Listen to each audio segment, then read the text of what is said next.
오늘 역대상 4장 말씀을 통해서 말씀을 깨닫는 지혜와 응답받는 기도의 은총이 우리가 넘치게 될 줄로 믿습니다. 역대기는 돌아온 자들의 기록이라고 했습니다. 돌아온 자들의 기록은 떠날 때의 기록과는 다릅니다. 달라질 수밖에 없는 이유가 왜 그러냐면 원래 이스라엘은 12지파가 있었잖아요. 그런데 그 12지파가 포로로 잡혀간 뒤에는 달라져요. 왜냐하면 북이스라엘이 먼저 망하죠. 근데 북이스라엘이 망했을 때 북이스라엘은 아수르란 나라한테 망하는데 아수르는 어떤 정책을 폈냐면 그 자기가 점령한 나라에 모든 외국에 있는 사람들을 다 불러다가 그 나라를 채워버려요. 그래서 그 나라를 다 혼혈을 만들어요.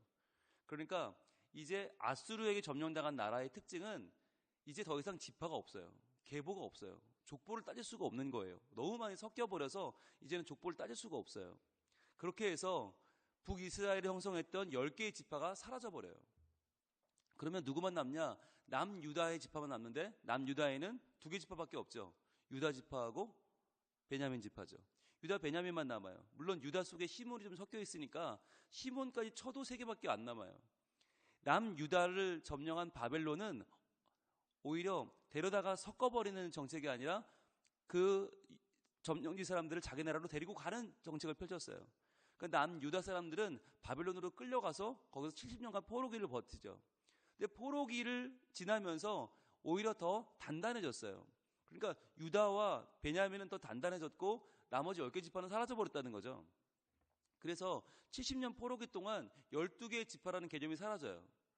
그래서 이제 포로기를 지나고 돌아온 뒤에는 지파 개념이 없어요. 지파 개념이 없고 모든 사람들은 유다 아니면 베냐민만 남는 거죠. 나머지는 다 혼혈이 되어버렸으니까. 자, 그렇다면 돌아온 뒤에는 그럼 12지파란 말을 안 써야 되잖아요. 그런데 역대상에서는 그 12지파의 족보를 기록하고 있어요. 오늘 보시는 4장부터 9장까지의 기록이 바로 그 12지파에 대한 기록이에요. 그럼 왜 이걸 기록했을까요? 남지도 않은 12지파를 왜 기록했을까요? 왜냐하면 지금 이 족보는 사람이 어떻게 연결되어서 여기까지 왔는가라고 하는 족보가 아니라 하나님께서 어떻게 우리를 귀중히 여기셨고 하나님이 어떻게 우리를 돌보셨는가라고 하는 하나님 위주의 족보예요. 그러니까 이 이스라엘의 족보도 지금 남아있는 사람들 누가 남았나 그걸 체크하는 게 아니라 우리의 뿌리가 어딘가, 어디서 왔는가, 하나님이 어떻게 우리 민족을 든든하게 지금까지 여기까지 지켜오셨는가를 말씀하기 위해서 12지파를 다 기록하고 있는 것이에요. 그러니까 이 역대상 하의 족보는 다시 강조하지만 사람 위주가 아니라고 하는 것이죠. 사람 위주로 사람이 무엇을 했고 사람이 무엇을 해서 어떻게 여기까지 왔다가 아니라 하나님께서 어떻게 우리 민족을 사랑하셨는가, 하나님이 어떻게 우리 민족을 여기까지 보호해 주셨는가라고 하는 하나님에 대한 기록이다. 그러니까 다시 한번 우리는 어디로 들어가요? 하나님께로 들어가야 된다라고 하는 것이 역대상하 족보의 의지라고 하는 것입니다. 그래서 오늘 보시면 12개의 지파 가운데에서 이제 4장 1절부터는 하나의 지파를 이야기하면서 이제 시작이 되는데 어디냐면 바로 유다의 아들들은 베레스와 헤스론과 갈미와 홀과 소발이다 이렇게 말하면서 유다 지파부터 등장을 합니다.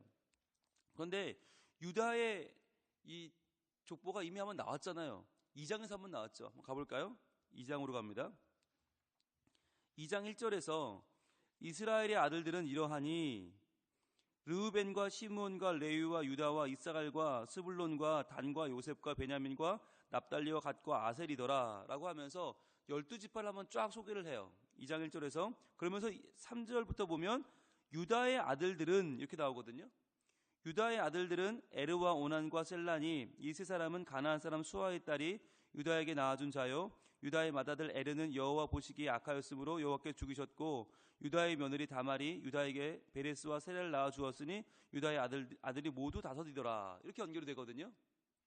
자, 그러니까 이때부터 쭉 유다의 자손들이 나오기 시작해서 15절에 2장 15절에 다윗이 나오고 그 다음에 쭉 이어지죠. 그러면서 계속 왕들의 이 후손이 어디까지 이어지냐면 3장 끝까지 3장 24절까지 이어진단 말이죠. 그렇게 해서 2장과 3장에서 2장은 161명, 3장은 89명, 이렇게 많은 이미 유다의 자손들이 다 기록이 됐어요. 다윗을 지나서 솔로몬을 지나서 유다의 모든 왕들, 게다가 잡혀갔다가 돌아온 왕들까지 다 기록이 됐거든요. 그런데 여기서 4장에서 다시 한번 유다의 아들들이 등장하는 이유가 뭘까요? 이거는 흐름이 달라요. 그러니까 2장에서 나오는 유다의 아들들이란 개념은 유다를 기록하려고 하는 게 아니라 다윗을 기록하려고 한 거예요. 그래서 유다의 아들 가운데서도 다윗이 속해 있는 계열, 그래서 다윗이 속해 있는 계열이 어디냐면 바로 베레스의 계열이죠. 예, 그 베레스의 계열을 쭉 이어서 기록해서 하나님이 얼마나 그 나라를 왕을 중심으로 여기까지 이끌어 오셨는가, 얼마나 다윗을 중심으로 이끌어 오셨는가가 2장과 3장의 기록이라고 한다면 4장에 나오는 유다의 족보는 전혀 달라요. 그러니까 왕이 태어나는 족보가 아니라 유다의 그 외의 족보들, 유다의 그 외의 아들들의 이야기들이 나와요. 그러니까 여러분 4장 1절부터 쭉 보시면 우리가 아는 이름이 없어요. 그렇죠? 그래도 족보를 우리가 좀 봤잖아요. 마태복음 1장에서 또 예수님 족보를 봤고, 유다와 어느 정도 보아스를 지나서 이새를 지나서 다윗으로 연결되는 족보는 우리가 좀 눈에 익어요. 그런데 이 4장에 나오는 족보는 전혀 눈에 익지 않아요. 왜냐하면 다윗에 대한 이야기는 이미 했으니까 다윗 외에 다른 자녀를 지금 등장시키고 있기 때문입니다. 그러니까 우리는 여기서 뭘 봐야 되냐면 얼마나 역대기 기자가 다윗을 소중히 여겼는가를 봐야 되는 거예요. 그러니까 다윗에 대한 기록 2장과 3장, 다윗의 족보가 왜 등장하나 4장부터 등장하는 12지파와는 완전히 구별된 특별한 왕의 지파, 왕의 족보가 2장과 3장인 거예요. 그래서 모든 12지파 가운데에서 스페셜하게 다윗의 족보를 먼저 2장, 3장에서 말한 다음에 4장부터는 일반적인 12지파의 족보를 이야기한다. 그래서 여기 나오는 4장에 나오는 이름을 하나도 아는 사람들이 없는데 그 중에서도 우리의 눈을 확 뜨게 하는 이름이 있죠. 네, 확 뜨게 하는 이름. 쭉 누가 있고 전혀 모르겠다가 우리 눈을 확 뜨게 하는 것이 바로 9절에 나오는 야베스라고 나오는 이름입니다. 야베스. 자, 한번 읽어볼까요? 야베스는 그의 형제보다 귀중한 자라. 그의 어머니가 이름하여 이르되 야베스라 하였으니 이는 내가 수고로이 낳았다 함이었더라. 야베스란 이름이 원래 굉장히 무명이었어요. 역대상, 그것도 유다의 왕족도 아니라 일반 평민 족보니까 이건 정말 알려지지 않은 족보였어요. 그런데 브루스 윌킨슨이라는 사람이 2001년도에 책을 하나 내는데 야베스의 기도라는 책을 냅니다. 근데 야베스의 기도가 전 세계적으로 많이 팔렸지만 어느 나라에서 제일 많이 팔렸을까요? 예, 대한민국입니다. 대한민국이 제일 많이 팔렸어요. 왜냐하면 부제를 이렇게 썼어요. 응답받는 기적의 기도, 응답받는 축복의 기적을 알려드린다. 이렇게 비교를 제목을 썼더니 이 부제를 붙이니까 어마어마하게 나갔어요. 처음 책이 나오고 5개월 만에 33판을 찍었어요. 여러분 33판, 그러니까 재판 3판을 찍어도 대단한 책인데 5개월 안에 33판을 찍었다는 건 이건 출판사가 이 책 하나로 건물을 세웠다라고 보시면 맞아요. 그러니까 디모데라고 하는 출판사가 정말 아무것도 아니었거든요. 근데 이 책 하나로 어마어마한 대박을 칩니다. 근데 왜 그랬냐면 이 숨겨진 이야기죠. 야베스의 기도. 그 당시 전혀 알려지지 않았던 야베스라는 사람을 끄집어내서 9절과 10절 단 두 절로 정말 하나님을 움직인, 하나님의 마음을 움직이고 응답을 받은 어마어마한 사람으로 제시를 했어요. 그런데 이제 우리가 역대기를 공부를 안 하고 그냥 어느 날 갑자기 자 여러분 오늘의 본문은 역대상 4장 9절과 10절입니다 라고 했다면, 그리고 제목을 야베스의 응답받는 기도라고 했다면 우리가 충분히 그렇게 생각할 수 있어요. 그런데 우린 역대기를 좀 공부해 오고 있잖아요. 역대기는 개인의 이야기가 아니다. 개인이 어떻게 기도했고 개인이 어떻게 살았고 개인이 어떻게 응답받았다는 내용을 기록하려는 책이 아니에요. 그 중에서도 특별히 4장은 어떤 장이냐? 4장은 그 중에서도 유다라고 하는 한 지파가 어떻게 하나님께 쓰임을 받았는가를 지금 보여주고 있는 장이잖아요. 그러니까 이 4장의 의미는 왕족도 아니에요. 그냥 평범한 사람들, 그냥 아무 이름 없이 살다 간 사람들의 이야기거든요. 근데 그런 사람들의 이야기 가운데에서 9절과 10절이 의미하는 야베스의 기도는 무슨 의미가 있는가? 바로 하나님이 주목하신 지파. 그러니까 12지파가 이제 이야기가 시작되는데 그 중에 첫 번째 지파가 유다잖아요. 하나님이 주목하셨고 하나님이 돌아오게 한 사람들의 이야기. 특별히 그 중에서도 유다 지파는 돌아온 지파의 거의 다잖아요. 거의 다 이제 유다와 베냐민이니까 나머지 지파는 사라졌으니까. 즉 유다 지파란 이야기는 뭐냐면 돌아온 이스라엘을 가르치는 말이에요. 돌아온 이스라엘, 그 중에서 야베스라는 사람이 있었다는 이야기는 돌아온 이스라엘 백성들이 어떤 사람들이냐. 지금 9절과 10절은 야베스 한 사람을 이야기하려는 것이 아니라 누군가가 개인적으로 기도를 열심히 해서 응답받은 이야기를 쓰는 것이 아니라 지금 바벨론 포로로 잡혀갔다가 돌아온 사람들, 이 사람들이 어떤 사람들인가를 밝혀주고 있는 거예요. 왜냐하면 그 전까지 보면 한 명 한 명의 이야기를 이렇게 자세히 쓴 이야기가 없어요. 그러니까 지금 이 야베스라는 사람은 하나님이 족보를 쓰시다가 갑자기 생각이 나서 야 그런데 야베스라는 사람이 있었는데 말이야 이렇게 쓰신 게 아니라 지금까지 이어지고 있는 이 전체의 이야기를 마치 한 사람의 이야기처럼 보여주고 있는 거예요. 돌아온 이스라엘 사람들은 어떤 사람들이냐면 그 중에서도 특별히 유다라고 하는 돌아온 지파는 어떤 지파냐고 한다면 그들을 설명한다면 이렇게 설명할 수 있다라고 마치 한 명의 삶처럼 그 전체 지파의 삶을 전체 민족의 삶을 이야기한 거죠. 그래서 어떤 한 사람이 기도를 열심히 해서 응답받은 이야기라기보다는 이스라엘 전체의 이야기인데 볼게요.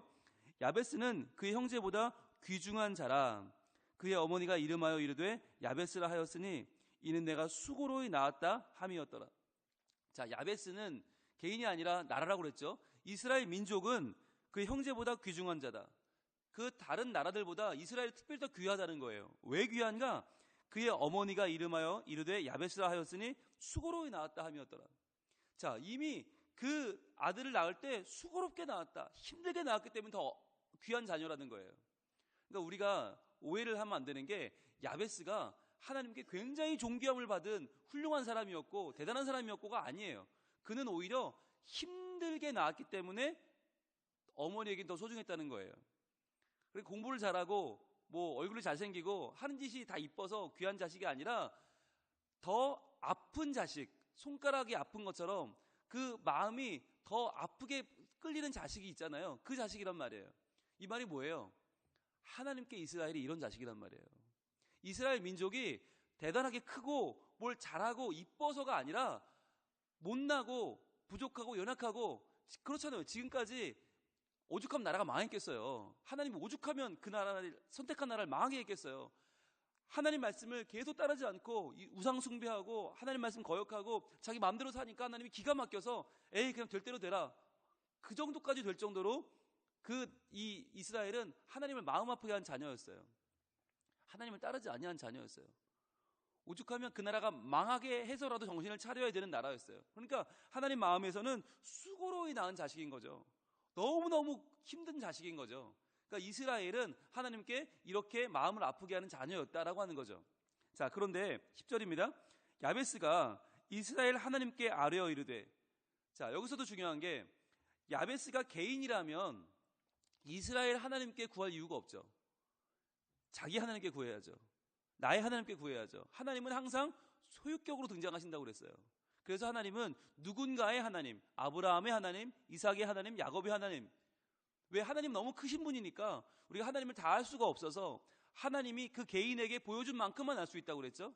그래서 항상 하나님은 소유격이다. 그런데 야베스가 기도한 하나님은 어떤 하나님이에요? 이스라엘의 하나님이에요. 이스라엘 하나님. 그러니까 야베스는 개인이 아니에요. 이스라엘 전체를 말하는 거죠.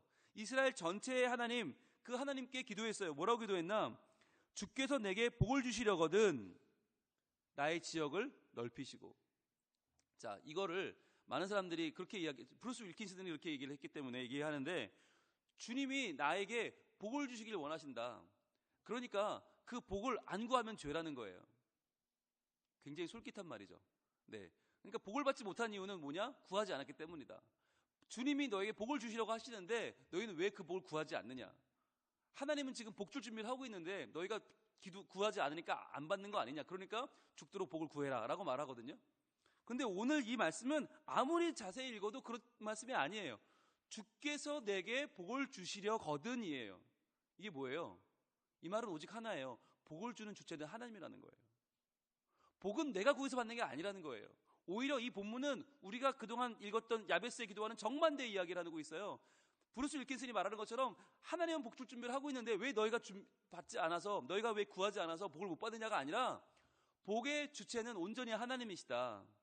우리가 구한다고 받는 게 아니다. 우리가 원한다고 주는 게 아니다. 복은 하나님 거다라고 하는 거예요. 주께서 내게 복을 주시려거든. 하나님의 의지를 강조하면서 뭐라고 해요? 나의 지역을 넓히시고. 이게 가장 큰 오해죠. 자, 우리가 그 책을 읽을 때 그 책의 중심이 여기 있어요. 나의 지역을 넓히시고에 있어요. 그러니까 하나님이 내 땅을 넓혀주는 분이라는 거예요. 내 삶의 지역을 넓혀주신다. 그러니까 우리말로 하면, 가장 적나라하게 말하면 부동산을 넓혀주시는 하나님이에요. 그러니까 사는 것마다 땅값이 오르고, 사는 것마다 지하철이 들어오고, 그래서 역세권이 되고, 그래서 대박이 나고, 한 채는 두 채가 되고, 두 채는 세 채가 되고, 세 채는 100채가 되는 그런 하나님을 말하고 있어요. 그런데 여러분, 그 하나님 말하는 사람들이 얼마 전에 구속됐어요. 아시잖아요. 기도에서 투자한다고 하시던 분들 다 목사님들이에요. 그분들하고 우리 교단 총회장도 사진 찍었어요. 예, 그분들 개포동에서 시작해서 전국으로 지사를 냈어요. 그러면서 기독교와 경제문화연구소인가 이름을 되게 거창하게 붙이고, 마치 정말 하나님이 직통 계시로 알려주셔서 그렇게 투자하는 사람들인 것처럼 다 허위로 광고해서 다 구속됐어요. 그거 다 불법이에요. 여러분, 하나님의 말씀을 읽으면서 부동산이 늘기를 기도한다? 그건 정말 하나님의 말씀과는 정말 엉뚱한 길을 가는 거예요. 물론 하나님이 복을 주시면 부동산이 늘 수도 있죠. 하나님이 복을 주셔서 우리의 재물이 늘 수도 있죠. 그러나 그걸 대놓고 구하는 건 전혀 성경적인 기도가 아니에요. 브루스 윌킨슨처럼 이 본문을 주면서 봐라, 나의 지역을 넓히신다고 하지 않았냐. 그러니까 부동산을 구하고 재물을 구하는 게 마땅하다라고 하는 건 정말 성경에 대한 어마어마한 무지예요. 여기서 말하는 나의 지역이 어디예요? 이게 예루살렘이에요. 지금 이 야베스는 이스라엘 지파잖아요. 70년간 바벨론에 잡혀가서 지금 거기서 오매불망 사납게나 자기 떠나온 나라 이스라엘을 바라보고 예루살렘 바라보면서 저 예루살렘의 성전을 회복하고 싶은 그 마음에 야베스, 바로 이스라엘 백성은 70년간 기도한 거예요. 하나님, 내게 복을 주시려거든 나의 지역을 넓히셔서 저 예루살렘을 돌아가게 해주세요. 저 이스라엘 땅을 되찾게 해주세요. 하나님, 돌아가게 해주세요. 꿈을 꾼 거죠. 여러분, 성경을 아무리 읽어보세요. 성경에서 이스라엘 백성들은 땅을 살 수도 없고 팔 수도 없어요. 왜? 땅은 하나님 거니까. 그러면 지역을 넓힌다는 말은 뭐예요? 오직 한 번이에요. 오직 그 수 있는 유일한 예는 잃어버린 땅을 돌려받을 때예요. 원래 나에게 주신 그 땅, 하나님이 재워주신 기업을 잘못해서 잃어버렸을 때 그 땅을 되찾기 위해 노력하는 것이 오직 지역을 넓히는 거예요. 그런데 자본주의의 미국은 이 말을 완전히 바꿔놔서 브루스 윌킨스는 마치 이것이 기도하면 계속 땅이 늘어나고 계속 집이 늘어나고 계속 부동산이 늘어나는 것처럼 말도 안 되는 우리의 욕구를 자극하는 거죠. 욕심을 자극해서 우리의 본능을 자극해서 자꾸만 그렇게 기도하게 만드는 거죠. 아니라는 거예요. 자, 나의 지역을 넓히시고 주의 손으로 나를 도우사 나로 환난을 벗어나 내 근심이 없게 하옵소서 하였더니, 이것도 그렇죠. 이것도 보면서 뭘 구해야 되느냐? 나의 모든 환난을 벗어나게 하는 기도, 나의 모든 환난을 하나님이 정복하게 하는 기도, 그래서 내게 근심이 없게 하는 기도를 하라는 거죠. 근데 여러분, 이게 지금 무슨 얘기를 하는 거예요? 이 본문이 정말 하나님이 내 모든 삶의 스트레스와 내 삶의 대적들을 물리치시고 나랑 경쟁하는 경쟁사는 다 망해야 되고 나랑 지금 슬갱이 붙은 사람들은 다 벼락 맞아야 되고 나만 잘 되고 그 얘기예요? 아니잖아요. 이게 뭐예요? 주의 손으로 나를 도우사라는 이야기는, 하나님, 저는 힘이 없으니, 이 바벨론을 이길 힘이 없으니 하나님이 친히 바벨론을 무너뜨리시고 우리를 성전을 회복하여 예루살렘으로 돌아가게 해주세요라는 기도죠. 나로 하여금 나로 환난을 벗어나 내게 근심이 없게 하옵소서. 이 포로기를 더 이상 나의 죄악 때문에 겪는 이 포로기를 끝내고 이스라엘로 돌아가게 해주세요라고 하는 기도죠. 하였더니 하나님이 그가 구하는 것을 허락하셨더라. 뭘 허락한 겁니까? 바벨론 포로를 끝나고 이스라엘로 돌아가게 해주세요라고 하는 70년간의 기도를 하나님이 응답을 하셨다는 거죠. 돌아왔다는 거죠. 즉, 이 역대상 4장 9절과 10절 야베스의 기도가 보여주는 것은 무엇이냐면, 이스라엘 백성이 그렇게 간절하게 구했던 포로기의 끝과 이스라엘의 복귀를 하나님이 허락해 주셨다라고 하는 거예요. 그래서 돌아왔다는 거예요. 그래서 돌아온 사람들에게 너희가 이렇게 하나님의 은혜로 돌아왔다라는 것을 강조하는 본문이 역대상 4장 9절과 10절이에요. 근데 이걸 현대 자본주의는 완전히 바꿔서 정말 엉뚱하게 바꿔놔서 마치 우리가 세상에서 대단한 사람이 돼서 대단한 인물이 돼서 정말 우리가 기도하는 것마다 하나님이 제깍제깍 응답해 주시고 하나님 무슨 AS 기사처럼 부르면 와주시고 콜하면 와주셔서 뭘 도와드릴까요? 램프의 지니처럼 하나님을 활용하는 그러한 응답받는 기적의 축복의 비결처럼 이 책을 써놨단 말이죠. 그래서 그 야베스의 기도가 책이 어른들을 위한 책은 물론이고 청소년을 위한 야베스 기도, 어린이를 위한 야베스 기도, 뭐 환자를 위한 야베스 기도, 군인을 위한 야베스 기도, 뭐 유학자를 위한 야베스 기도, 별의별 말로 다 이 개정판이 나와서 어마어마하게 팔렸어요. 그러면서 2001년도부터 한국 교회의 기도가 어마어마하게 망가졌어요. 기도가 전부 내 기도가 된 거예요. 전부 내 새끼 기도가 된 거예요. 전부 내 욕심 기도가 된 거예요. 왜? 야베스가 그렇게 응답 받았다는데? 그러나 역대상에 이 기록된 야베스의 기도는 전혀 다르다는 거죠.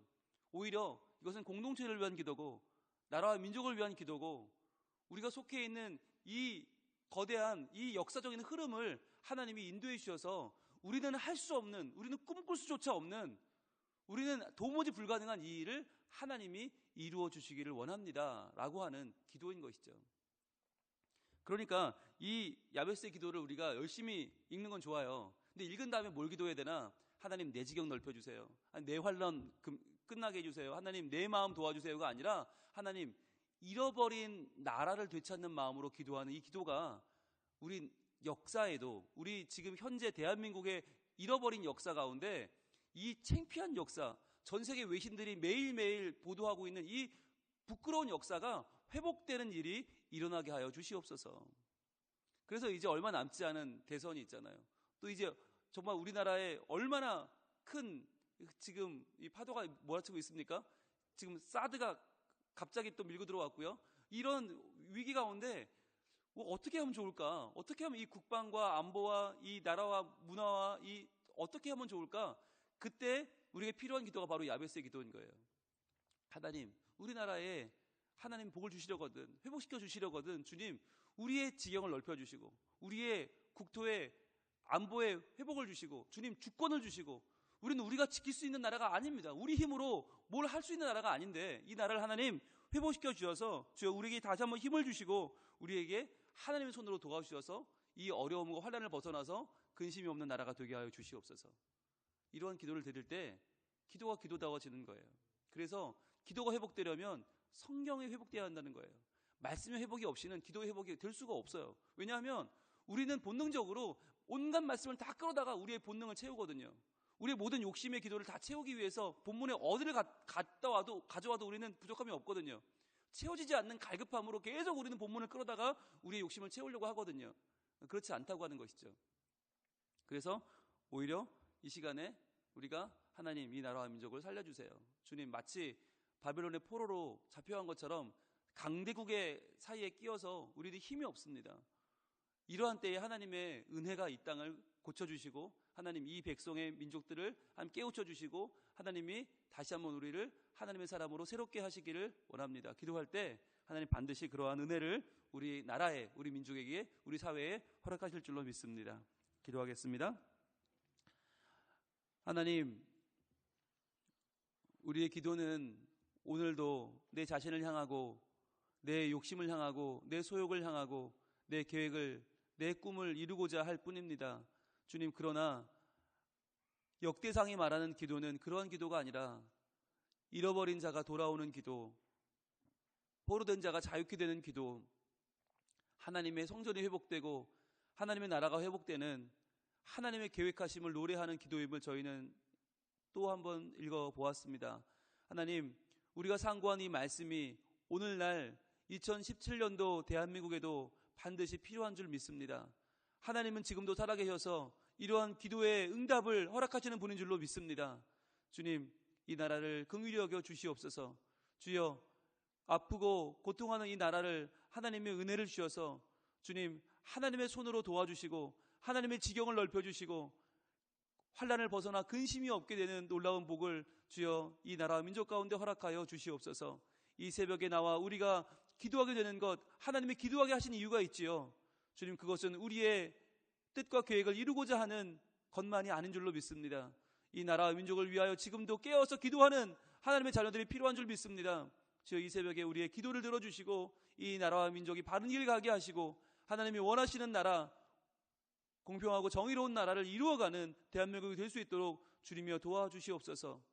그리하여 이 열강들이, 세계의 강국들이 우리나라를 주목하는 이때에 하나님이 열강이 흔들리지 않게 하시고 오직 하나님의 뜻대로 바른 길을 걸어가는 우리 대한민국이 되게 하여 주시옵소서.